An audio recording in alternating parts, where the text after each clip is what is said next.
wisdom, prudentia, justice, justitia, temperance, temperantia, courage. fortitudo. Applying ancient philosophy to modern life, this is the Sunday Stoic.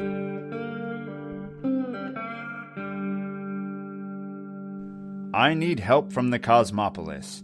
My grandmother turns 98 years old on October 24th, so by October 23rd, I need to hear from as many people from around the world wishing her a happy birthday. I can't be there to wish her a happy birthday. I want to do something special. She doesn't want material goods. She just wants to know she's loved, and by golly, I love her. And if you want to do a little bit of service, make a 98-year-old woman smile, wish her happy birthday. And if English is not your native tongue, even better, wish her a happy birthday in your native tongue.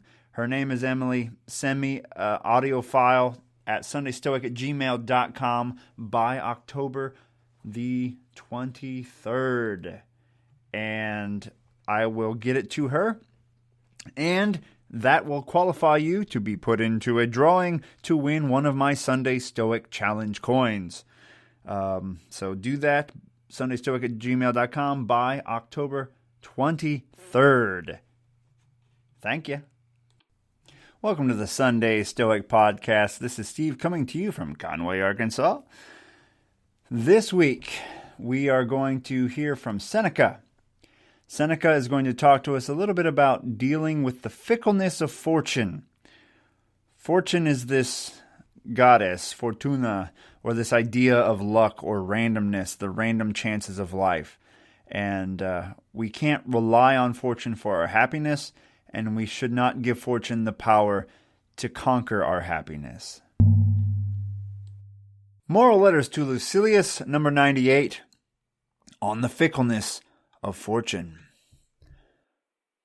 By these words, and words of a like kind, the malignity of the ulcer is quieted down. And I hope indeed that it can be reduced, and either cured or brought to a stop, and grow old along with the patient himself. I am, however, comfortable in my mind regarding him. What we are now discussing is our own loss, the taking of a most excellent man. For he himself has lived a full life, and anything additional may be craved by him not for his own sake, but for the sake of those who need his services. In continuing to live, he deals generously. Some other person might have put an end to these sufferings, but our friend considers it no less base to flee from death than to flee towards death. Today's reading is from a letter from Seneca regarding the fickles of fortune. Fortune being that idea of random chance, the great things that happen to us, the awful things that happen to us, those things that most of humanity rely on to define their lives. Getting a great job, winning the lottery, having the money to buy that perfect car, cancer, awful, your house burning down, awful things that can happen. These chance events that we have no real control over. We might lie to ourselves and say we do have control over them. But happiness depends on us, not the other way around. We can be happy in the face of fortune. Just look at James Stockdale. I'm sure he wasn't happy in the giddy sense when he was in the Hanoi Hilton, but he found a way to get through it and at the same time to be of service to his fellow servicemen in the Hanoi Hilton with him.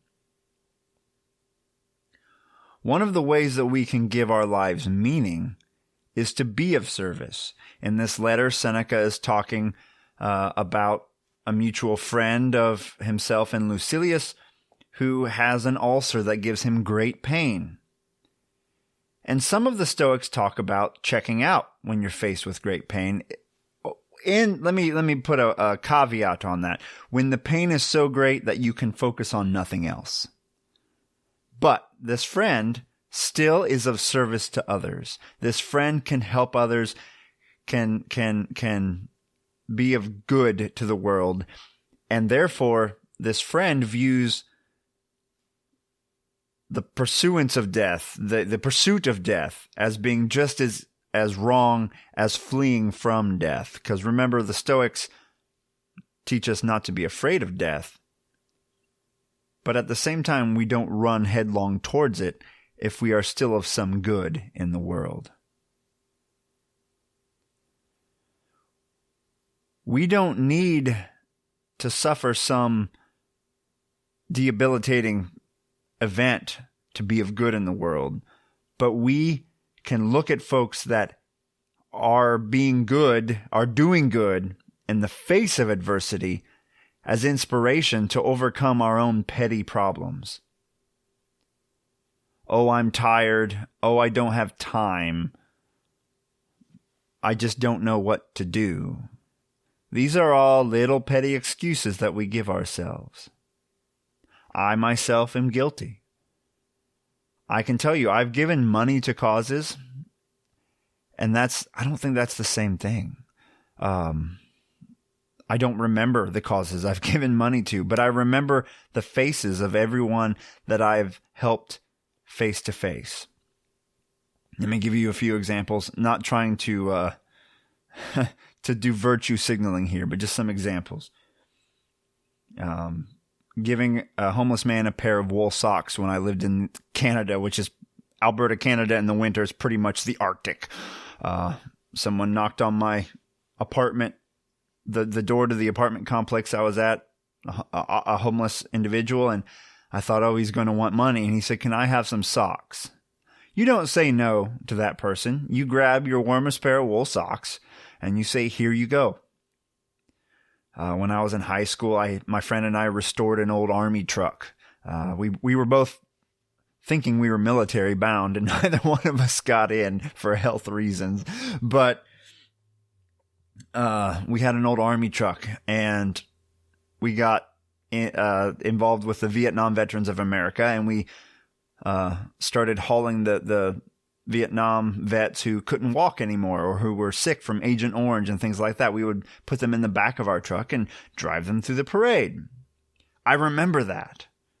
It left an impression on me that this was something that I want to do more of, to be of service.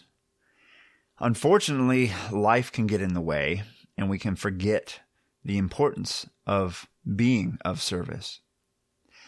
This kind of sets us up for next week's interview. Actually, today, as I'm recording this podcast, I also interviewed Karen Duffy, or Duff. And she you may know, was an MTV VJ. She's acted in several films, including Dumb and Dumber and others. Was pretty well known, and then was diagnosed with sarcoidosis, a disease that has changed her life dramatically, but she finds meaning in service. And I think we can take something from that. But now to flip that once again into what I'm looking for, I hate to ask for service, but I am going to ask briefly something from the community. Nothing money, nothing monetarily, but as you heard at the beginning of the episode, my grandmother's birthday is coming up. She's 98. She will be 98 in a few days. So by the 23rd of October, I would really like to share with her a bunch of birthday wishes from all over the United States and hopefully all over the world. Hopefully in your own native tongue. I would like you to tell me, hopefully in English, who you are and where you're from, and then wish her happy birthday in your native tongue. And her name is Emily, and I learned a lot from Grandma. And Grandma, as I've mentioned in the past, is an amazing, resilient woman. She was born in Czechoslovakia in 1921. Her dad was a member of the Czech Legion in World War I. She was born shortly after World War I, and then he and his wife left for the United States and left her behind because they couldn't afford to bring her, and they were uncertain what would happen when they left for the U.S. They ended up starting a life, saving money. Meanwhile, they had a couple of other kids. Then they sent for her when she was 7. So when she's 7, her grandmother puts her on a boat, says goodbye. She's on a boat with no one else on the boat is familiar to her. Probably hardly any of them even speak her language. She's on a boat, sails to the United States, and meets her dad for the first time in Ellis Island. And then he says, here's your brother, here's your sister, here's your mom. She meets her whole family for the first time. You're moving in with us now. And then she marries my grandfather, and they have a bunch of kids together, and she raises all of them on the family farm. She works at, I think, the Goodyear tire factory and other things to help keep the family together. And she's had a very rich life and a life full of sorrows. You know, her son passed away a few years ago, my uncle, and a few years ago. Heck, it was 2004 now. But she's had a full life, and she is not desirous of any material goods, but she likes socialization. Everyone she knows her age is dead, and she gets a lot of comfort from grandkids calling and her own kids visiting. She still lives in the same house on the family farm. My dad lives across the field, and my dad and brother check on her every day, and my mom, and they help to take care of her. But she's still living in that house, and she is turning